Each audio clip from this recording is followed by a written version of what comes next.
Thank you. Hi, and welcome to our February meeting of the, regular February meeting of the Swampscott Zoning Board of Appeals.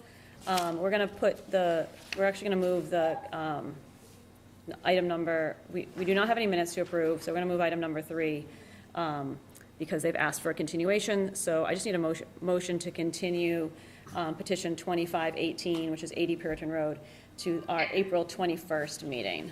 Make a motion to continue 2518, the April 21st meeting. 21st meeting. Second. All in favor? Aye. Aye. We'll need a roll call. I'll need a roll call. Let's see. Tony?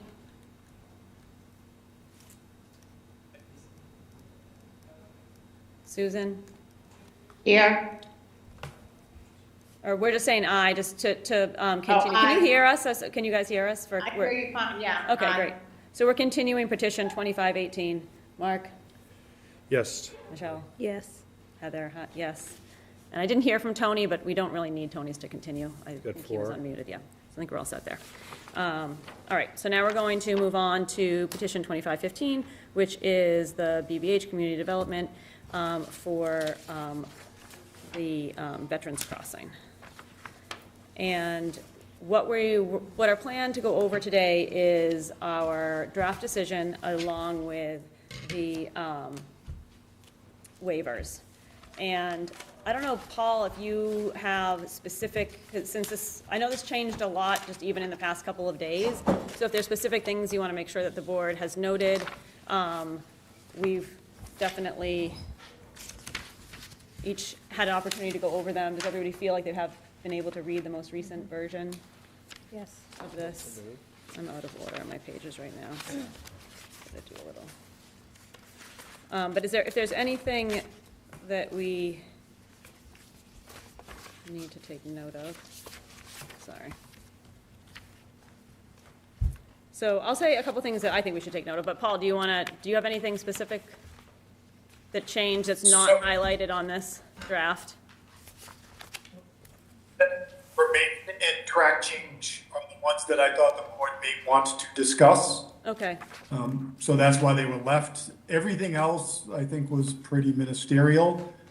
So on the latest version, I accepted all of those changes, and I don't think that there really needs to be any further discussion of them. okay. So one thing that was left on there as crossed off was the, under condition 4 on page 11, it had, under conditions, which is Roman numeral 4, it had except for any additional local approvals required herein which are not otherwise waived, and that's removed. What, is that something that was removed? Is it removed because it's unnecessary? Because Yes. Okay. So I was the one that suggested removing that language, because again, the comprehensive permit subsumes all other local approvals. So this comment is not really consistent with how Chapter 40B works. okay. So I recommended removing that. All right.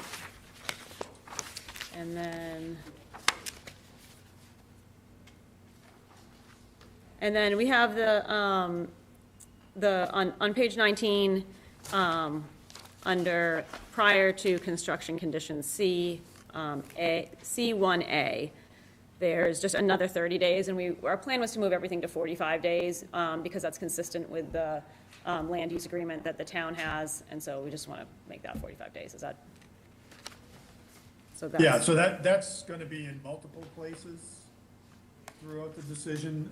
So I'll make all of those changes to 45 days. Okay, yeah, it's just good to be consistent. Yep.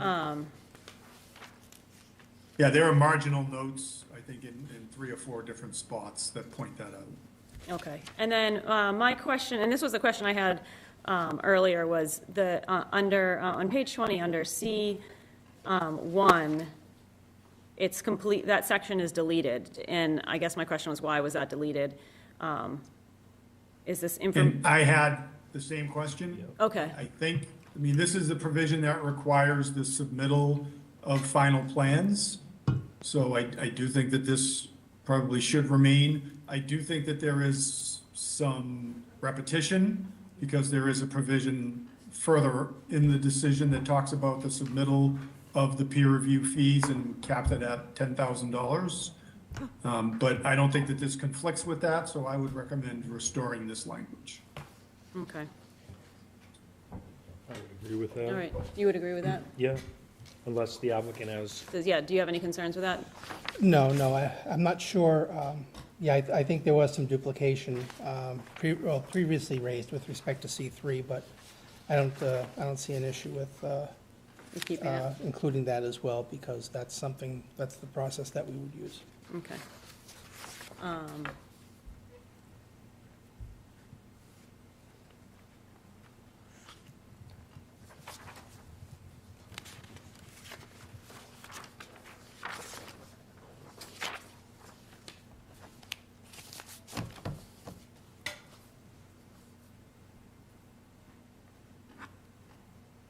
So I understand that there's some debate, I think, between, you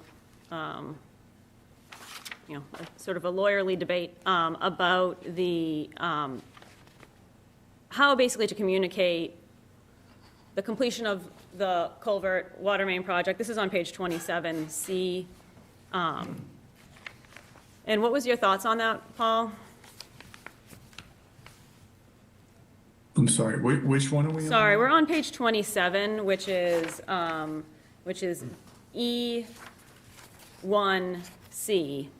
which is when we're talking about basically informing the town of the expected date for the permit so that the town can sort of back off that date to make sure that all the culvert and the water main projects are completed by that date. But then there's some confusion from the applicant as not being 100% sure when you'll know what that date is, and. is this D12C? C, yeah. 27, right at the top, Paul's comment about we need to work on this language. Yeah, so is that still in progress, or Oh, where so are we with that? this is, I'm sorry, this is D12C? D12C, that's, Oh, I have it as, So, as E1C on page 27. it's definitely on page 27. It should be Is it this D12C. comment right here that Yeah. Paul has? Yeah, isn't It that shows E? on mine is 12C. D12, so if you look at page 26, it's Oh, D12. sorry, I'm on the wrong, I got it, yep, I just flipped that. Yep, you're right, All right, so sorry we're about the that, right D. spot. Yeah, so the applicant proposed additional language there that says the board understands it's the intention of the town to complete the culvert project and the water main project prior to the time the applicant applies for the issuance of the building permit. I think that addresses any concerns. Attorney Smolak can Do you disagree agree? with me if no, it's consistent with other discussions we had at the last hearing, that a board can't mandate certain things of other town officials. Right, And so that's the reason why that language has been adjusted. okay, And we're certainly, going forward, we would certainly work with DBW and other town officials to try to expedite and to try to make sure that we have a sort of a clear process going forward with respect to any bids or any work that would be done with respect to those yeah, and projects. grant applications, Right. et cetera. All right.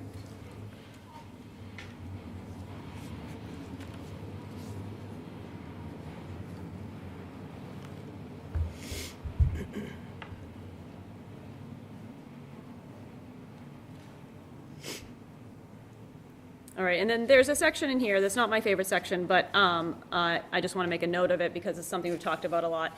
And that's basically, there's a lot in here on how the town plans to secure funds and to work on sort of combining the water main project and the culvert moving project, hopefully under one grant, hopefully under one bid. And if for some reason that doesn't happen before the building permit is issued, that is in there that the applicant can tie into the 6-inch temporarily while that water main is being, you know, in between sort of the time of which funding is secured and that actually gets replaced, that that can happen. So that's what that is.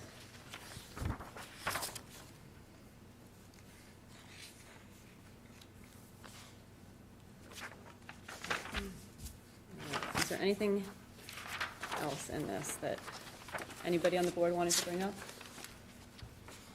Oh, welcome.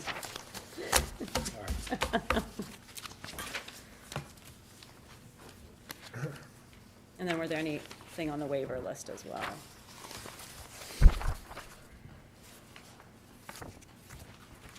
So the only tracked changes on the waiver list that I wanted to point out, and it's really just a stylistic thing for me, is that there was a proposed change to waiver number 14, where the information that we were seeking was put into the board action portion, and I just moved that up to the waiver request section instead. But substantively, nothing changed from what was proposed. Okay. So I just wanted to make sure that was clear. All right. Does anybody have any questions about the waiver list? No, not the waiver. Or the decision? I don't, I think it's really well done in terms of the breadth of it, the scope, and the diligence that was put into it. I think the applicant and Paul did a great job, and you did a great job getting through it all.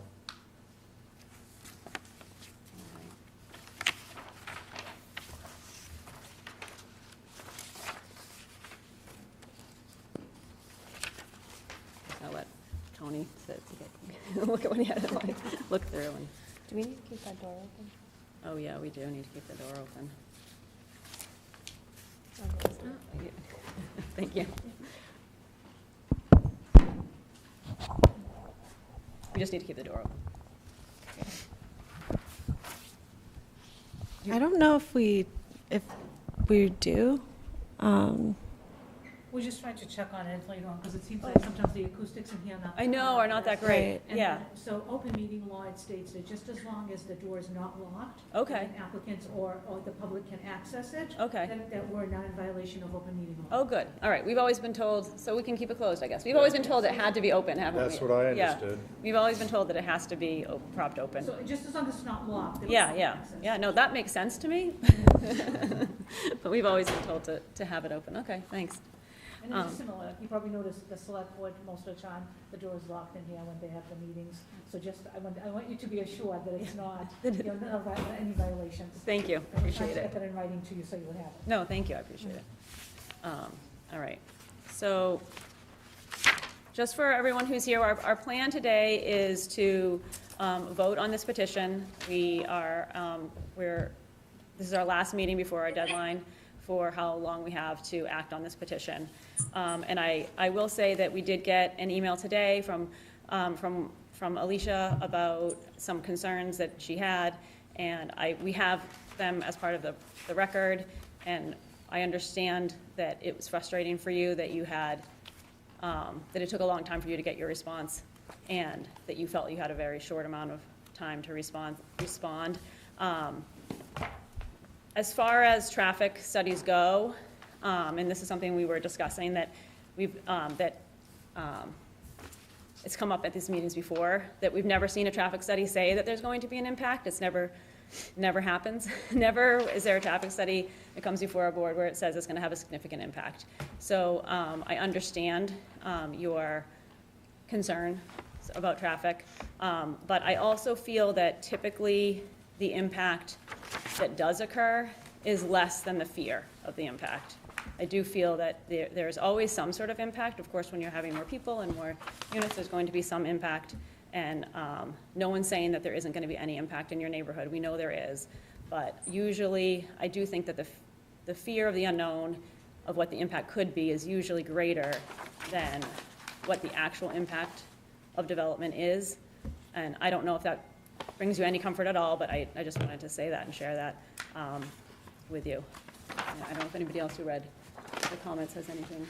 About the driveway and Yeah. issues there, I read the comments, and I think that, although our jurisdiction is very limited in a 40B application like this. That is something that we have jurisdiction over with safety, but it seems like we've vetted it out with having we have already moved around this site plan to try and help with sight lines. So from what I've seen, the evidence that's in front of us, it looks like that's the best alternative that we have. So I don't know that there's something else that could be done with this project, given the time frame that we have a requirement to vote unless the petitioner were to extend voluntarily, which at this late date I would not anticipate. Yeah. And our job isn't to necessarily say that our job is to basically weigh the impact that this development is going to have over the need for affordable housing. And like Mark said, we don't have as much jurisdiction in a 40B because it's dictated by the state versus the town. So that being said, Madam Chair, may I Yep. just say a few comments? We try to do as much as we can to accommodate the abutters and owners in the neighborhood, but in terms of the comments that were made, some of them are incorrect, and also the fact that Vanessa Associates is probably the premier traffic firm in the state, and they're not going to risk their reputation on doing shoddy work. And they're professional engineers. They have standards that they abide by. There is no Mass DOT jurisdiction here, and even if there was, there wouldn't be a need for a traffic study. Mass DOT would not require it in this circumstance because of the low volume, smaller project that it is. And, in terms of traffic volume, peak hour is maybe 9 or 10 vehicles, which means one vehicle every 6 minutes. And so I think that the Vanass report does clearly outline and address any potential safety issues, and we feel it's adequate as provided.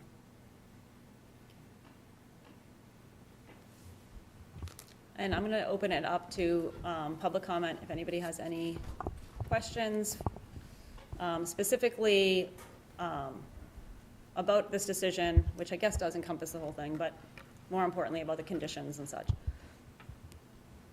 Hi, Alicia McCarthy, 9 Pine Street. I submitted the letter. I think it's important to note that I didn't call and ask whoever did the TIA shoddy No, work. that might have been maybe a comment towards me. I apologize. It is kind of a joke among these boards that you never get a traffic site. I know, I didn't mean to just, I don't think that was directed to yours. I think that was directed towards me.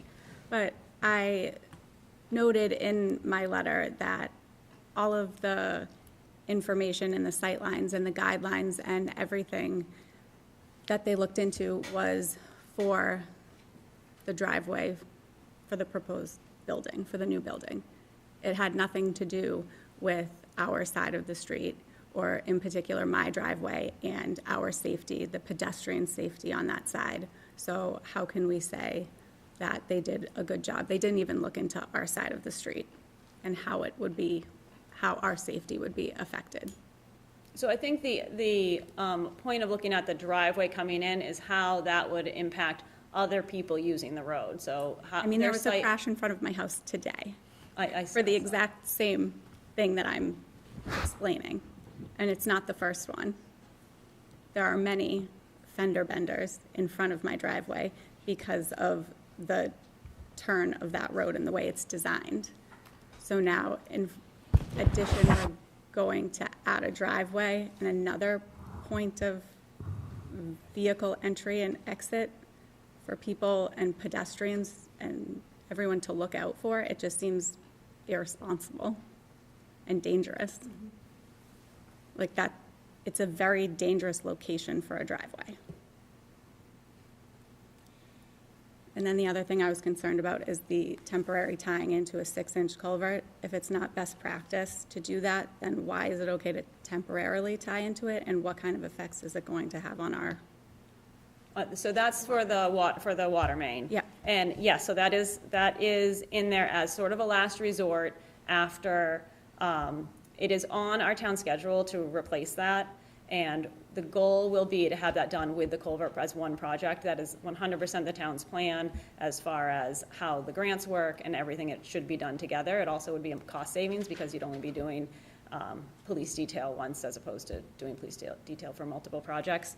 And I agree with you that that is not ideal. I don't want it tied into the 6-inch pipe, but that is a last resort for a temporary situation that would allow them to get their building permit and start their construction. This project's going to take a long time.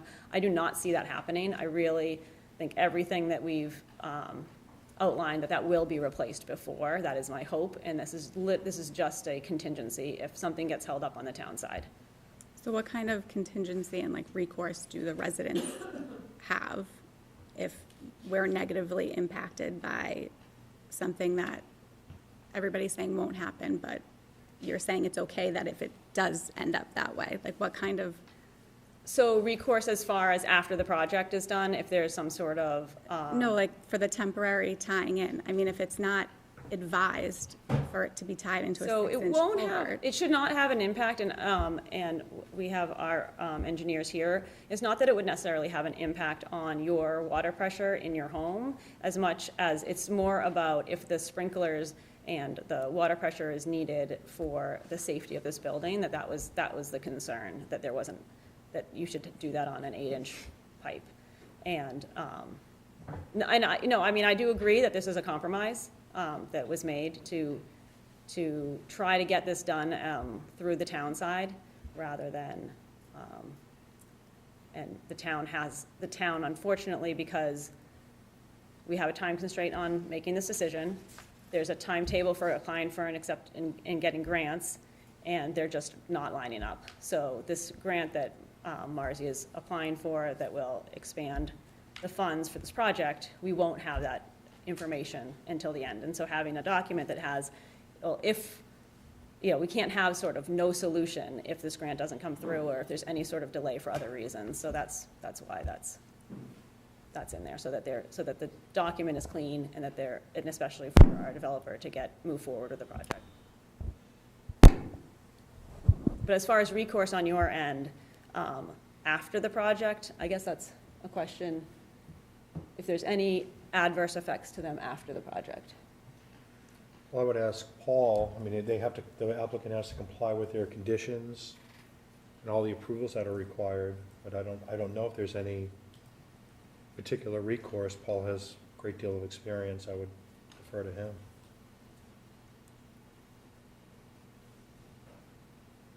Sorry, I always forget when I turn my mic off. It would really be very dependent on the nature of the claim.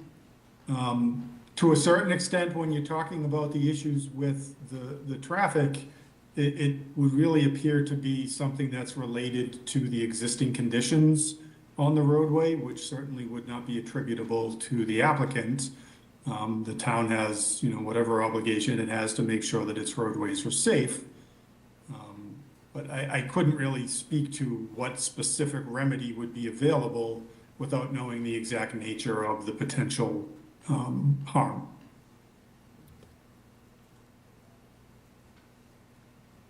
It's a question more about the 6-inch pipe. Yeah. If it never gets... Yeah, if it somehow affected them negatively for them to be tied into the 6-inch pipe, what recourse would they have? Yeah, it wouldn't really be an issue of recourse for the neighborhood. It would be really more of an issue of recourse for the town if, for some reason, it would be able to be proven that the connection of this project caused, whatever harm occurred as it related to that 6-inch main.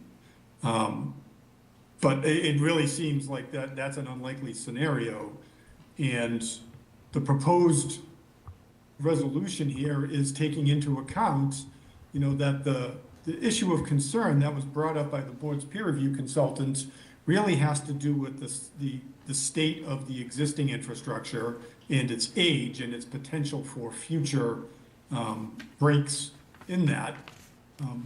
Which again is going to be the responsibility of the town to ensure that it is providing adequate infrastructure, not only to the applicant, but to the entire neighborhood.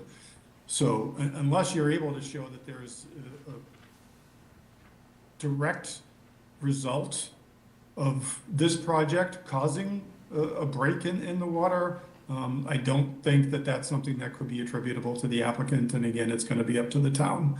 I think that the way that the decision has been drafted is addressing this concern by, first off, trying to make sure that the 8-inch pipe is actually replaced prior to the issuance of building permit, but taking into account, the potential for that not happening, the applicant would be allowed to connect to the existing 6-inch, with the intention that the 8-inch pipe would be replaced, pursuant to the schedule that the town sets up. All right, and Gino's not here, is he? What's that? Nick is here. I'm here. It's Nick Connors, the Hi, town Nick. administrator. So I guess the question for you as far as, the scheduling of this water main, do you have anything to add to that? If for any reason grant money wasn't available, this is still on the plans this has still been identified as a project that needs to be done by the town regardless of this project, is that correct? Yes, Gino had identified this and included it in sort of a number of different projects throughout town that need to be done because of the age of the infrastructure. This is something that if we're able to access funds, we would move it up, grant funds. In addition, there's the SRF 0% interest loans, which we also use regularly to replace aging infrastructure like this. And as I said, Gino had identified this as an area that was, among his priorities even before this project came in. All right. So this project is just moving that, is making an effort to move that work up and get that done more quickly than it was originally scheduled for the town. Correct. All right. Any other questions? No other questions from me. All right. So, I think somebody else here has a Oh. question. How you doing? Steve Gadman, 11 Pine Street, right across the street from the development. I understand we know it's going up, and we've been here every week, as you know, just to make sure that our concerns are heard, and you listen to all the concerns, but all the concerns we brought up, and if I missed something or I have something wrong, please let me know. But the only concern that was really changed was the stairs being moved in the front of the building. There was a set of stairs that went out on Pine Street, so now there's only one set of stairs that goes down out into the parking lot. I'm hoping it stays that way, and that's my understanding that's supposed to happen. They changed the plans. The water pipe, you already talked about that. We asked for the driveway not to be there because of safety issues. We brought up maybe going out by the cannabis store, and it was brought up, well, you don't want to tempt the people in the building being able to just walk over and go into the cannabis store, that make them walk around. That doesn't sit well, because right from the start, from veteran standpoint, we said it shouldn't be near a cannabis store.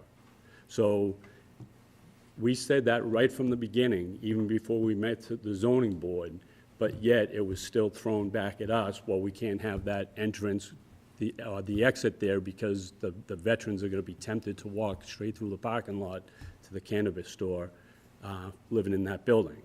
So I think that really needs to be looked at again, and give us a different answer rather than using a temptation, because we brought that up from the beginning. there were some other, they did do a whole analysis of that, and there were some issues as far as not just that it might be a sort of a conflict to have going through a cannabis store to get to the housing, but it was also the way the land use was between the two separate, because they are two separate properties.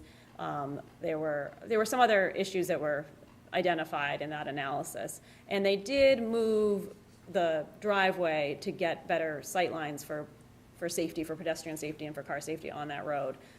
that was the other. Okay, and again, I did say if I did miss something, Yeah, no. you know, it's a lot of information I to know, take I in. know, and, I know. The equipment on the roof, you know, I've mentioned it all the time, and the engineer states that he just doesn't have that information yet. But I want to know, if he doesn't have that information, how do we know that it's going to be to the state ordinance and the town ordinance if they don't have the specs for that equipment that's going on the roof? So the way we know that is because they are not getting any relief. So if they don't keep the sound level below the ordinance, they will be in violation of this agreement. They'll be, and the building inspector's job is to manage the process after the permit and make sure that the applicant is following all the rules of the state and any rules that haven't been waived, that they haven't asked for waivers from the town. But shouldn't that be looked at beforehand? Well, they will be submitting detailed plans that then there's a 45-day period for review. So once, some of the plans that are submitted now will change. Things will change throughout the process because there is a sort of a more in-depth design that happens after this process.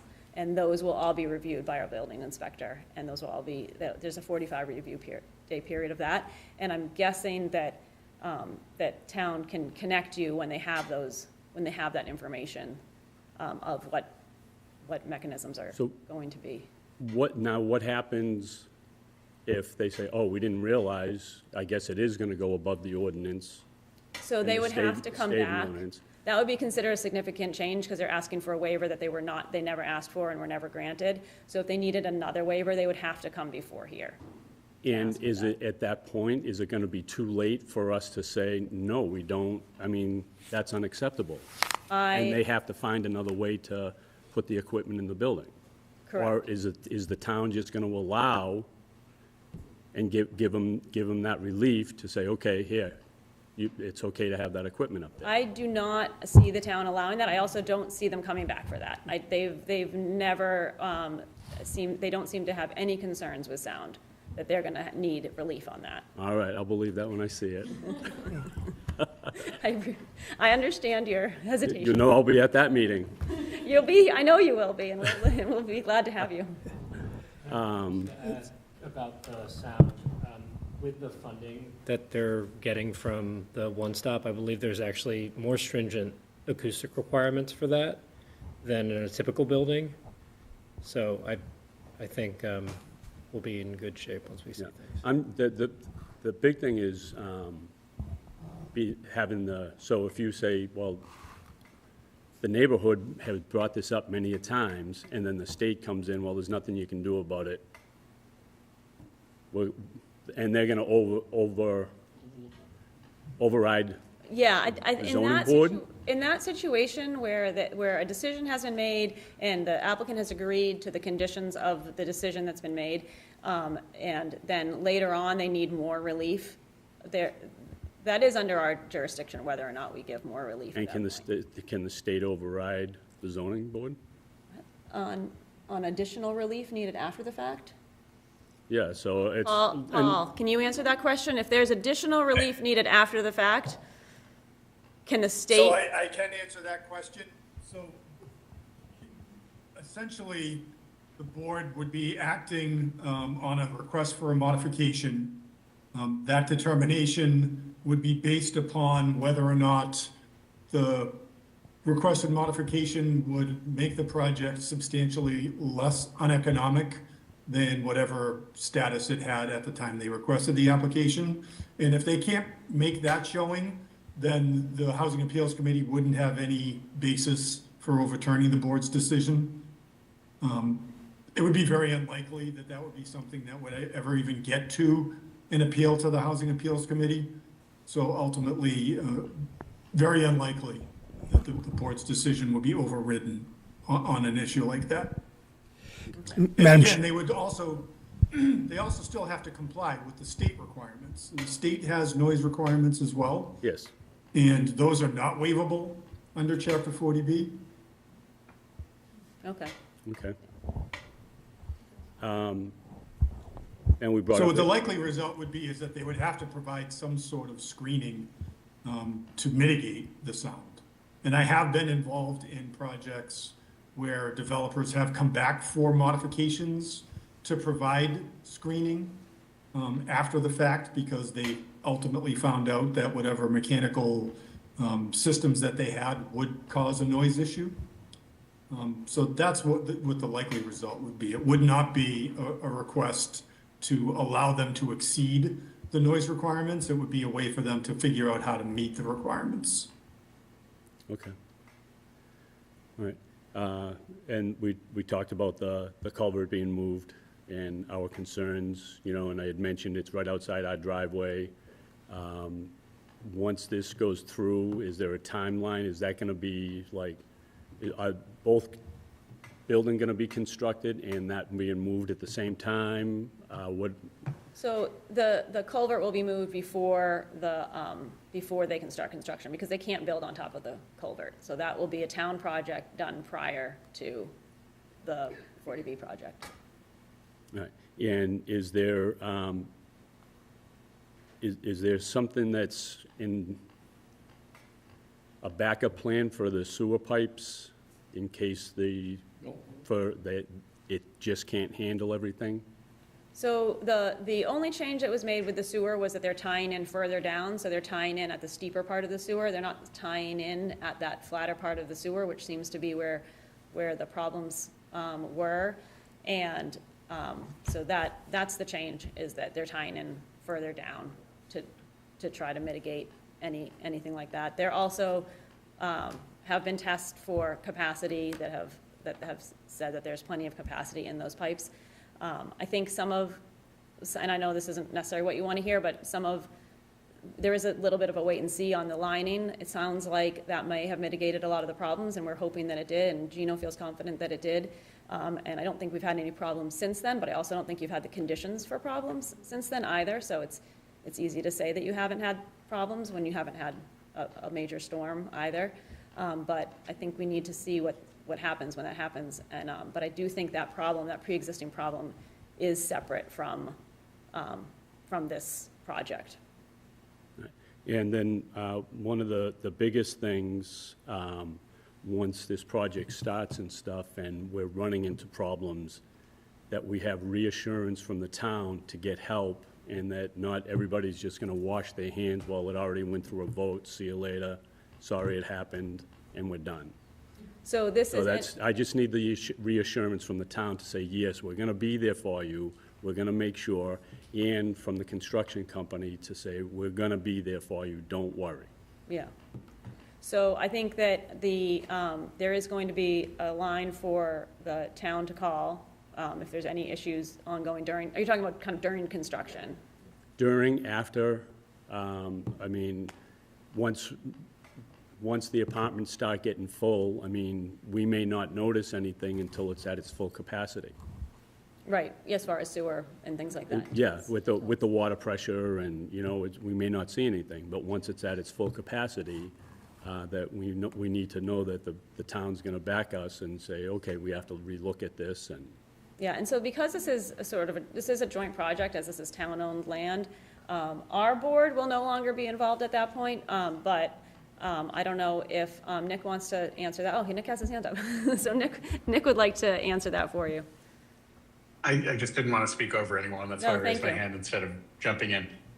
Yeah, I would just say my office, the town administrator, Gino, DPW director, Marzi, community development, and our teams are all committed to making sure we're supporting both our partner into the development, but also the community. So we are all directly available. I'm sure we'll have a particular line set up that's sort of a hotline, but you can call any one of us, come and knock on any of our doors as well. I just want to be perfectly clear, we are always available for this project or other questions and concerns. And I've been very fortunate since I joined in October to see just how that plays out with staff. And so I'm happy to make that commitment on behalf of the town that we're here to work through questions with you, and we'll not just sort of, wash our hands of it and say, the ZBA voted on February 10th. So, we are where we are. We're here to work with you, and we'll certainly coordinate with BBH wherever we can to address issues and to hear you out for sure. all right, thank you for that. Thanks, Nick.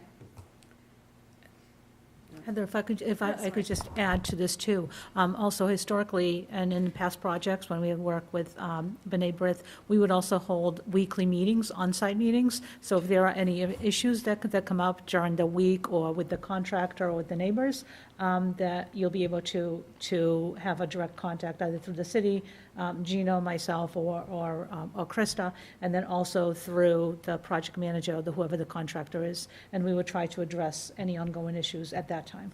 Okay. Great, thank you.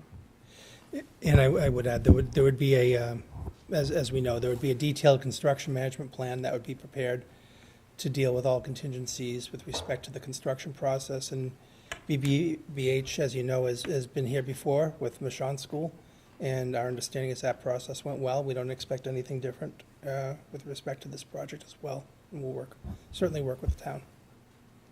Thank you. It looks like someone has raised their hand online. They're on mute. They're on mute. If you have your hand up, we can't see your name, but if you would like to unmute yourself and ask a question.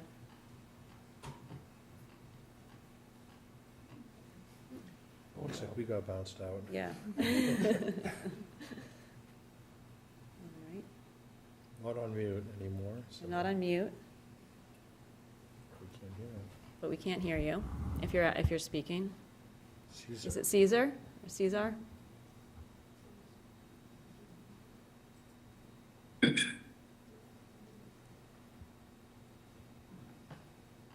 Caesar?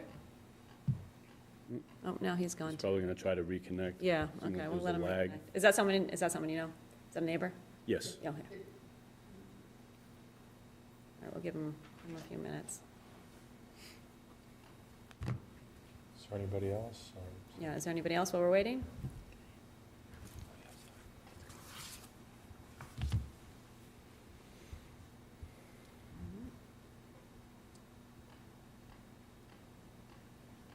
I feel bad that he got kicked out right when he was asking a question.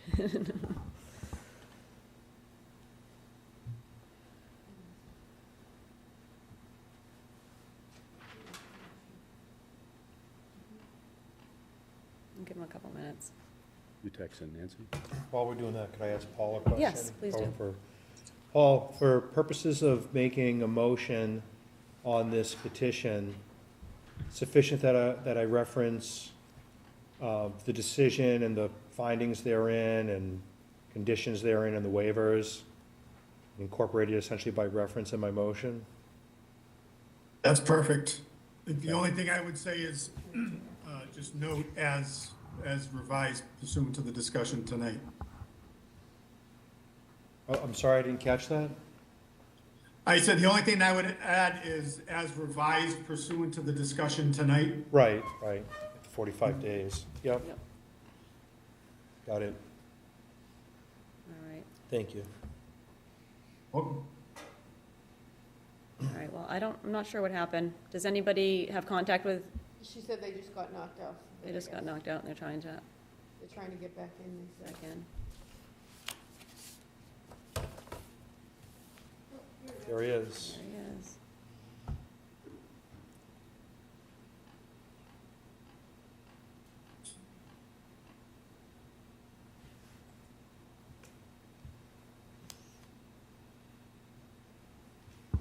All right, hi Caesar, if you want to unmute yourself, you're back in the meeting. Sorry about that, we're not sure what happened. Hi, sorry, I may have missed it. Cesar, I'm at 27 Pine Street. I just have a question with the culvert. I know it's a separate project from the actual building, but it's reliant on the culvert move. Yeah. What would be the actions if that couldn't happen, whether environmental reasons or financial or whatever other reason it may pop up? Because to my understanding, there hasn't been a full study as to how it will impact everything. Am I correct on that? So they have preliminary designs, but not the final design for the culvert moving. And yes, there is some more work that will need to be done before it actually goes out to bid.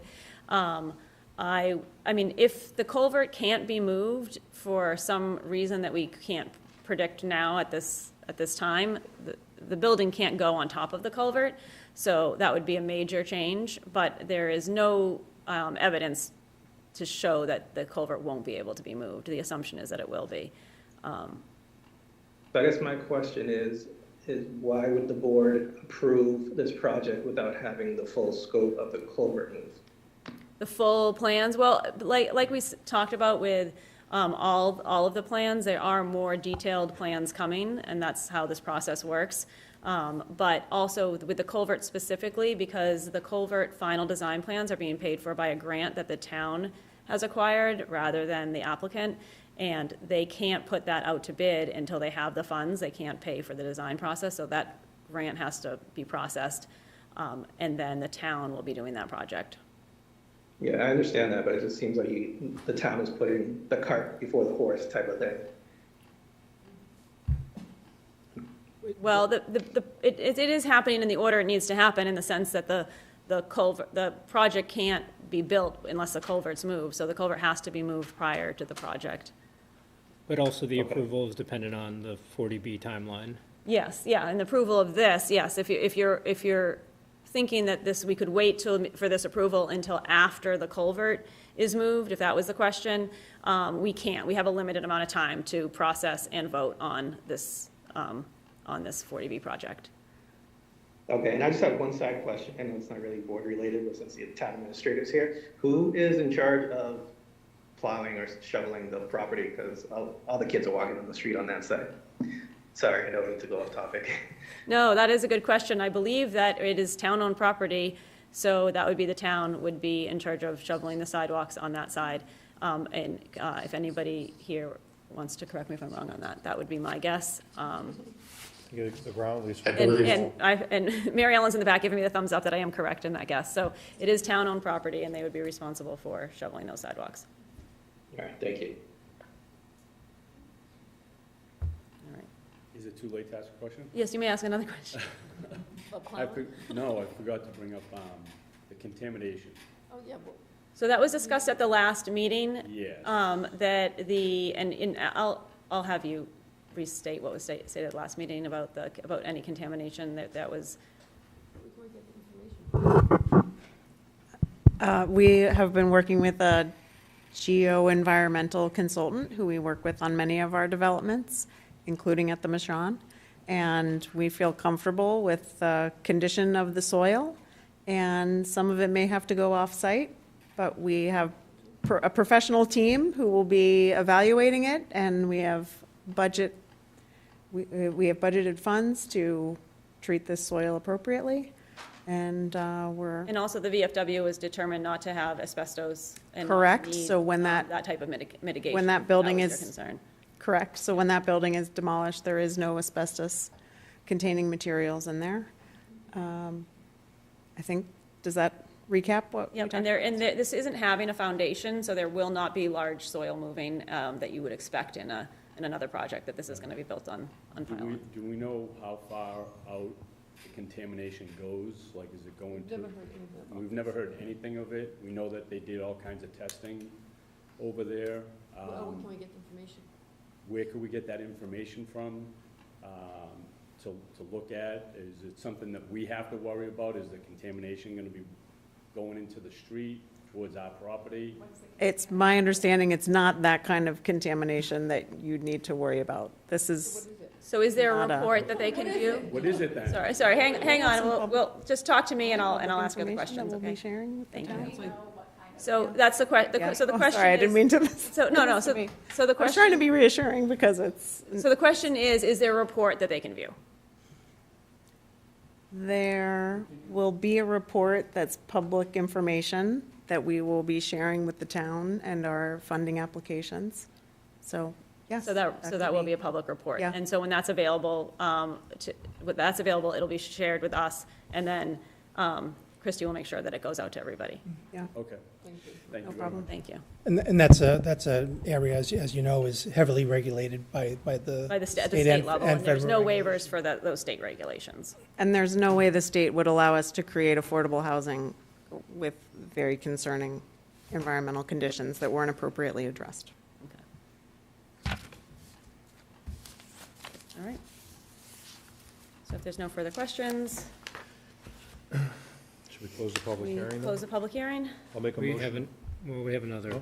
Oh, all Sorry, right. Cesar. One last question. Yep.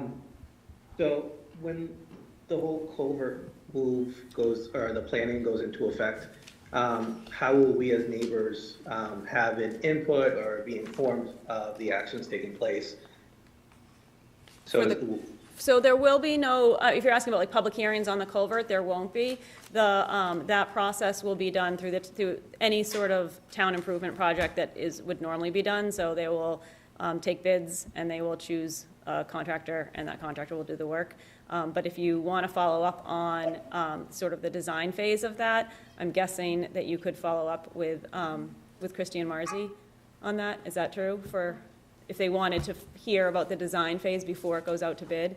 Absolutely, and just now, Christina and I were just discussing, just quickly, to say that we'll most likely create a project page for this project, similar to, as we have done in other projects, so then residents are able to take a look at sort of where we are, and maybe it could be a great place for a repository of information and others. Great, thank you. And I understand that B'nai B'rith did some soil studies. Does that include the soil that's going to be removed during this culvert extraction or relocation, since it's on the same property, or? Well, if there's soil studies required for moving the culvert, those would be that will be part of the design process and part of the bidding process for that. So all of that will be on that portal when it's up and running not portal, but what would you call that? The same way you access this information, there'll be another folder with information about this project. Okay, thank you. Thanks. Okay, I'm going to make a motion to close the public hearing. I think we got to do a roll call. All right, can I get a second? Second. All right. Tony? Aye. Michelle? Aye. Heather? Aye. Mark? Aye. And Susan? Aye. All right. And I'm going to make a motion to approve petition 2515 by BBH Community Development LLC, requesting a comprehensive permit under Mass General Law, Chapter 40B, to construct 41 units of rental housing for seniors and older adults with a veteran preference at 10 New Ocean Street and 12-24 Pine Street, and further making findings and conditions and waivers as found in the decision on comprehensive permit application that was submitted with a date of February 10th, 2026, with the modifications that were discussed tonight to paragraph on page 19C, C1A, change from 30 days to 45 days, and to reinsert the redlined C1 in its entirety.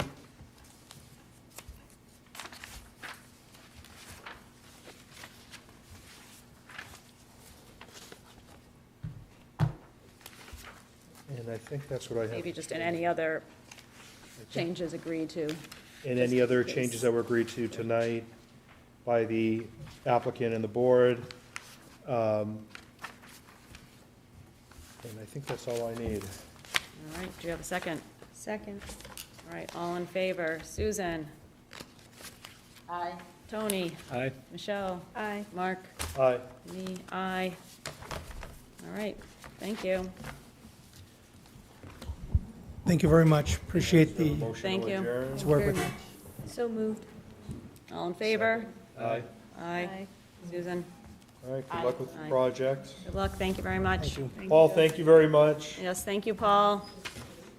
Pleasure, thank you all. Pleasure working with you. Thanks, Paul.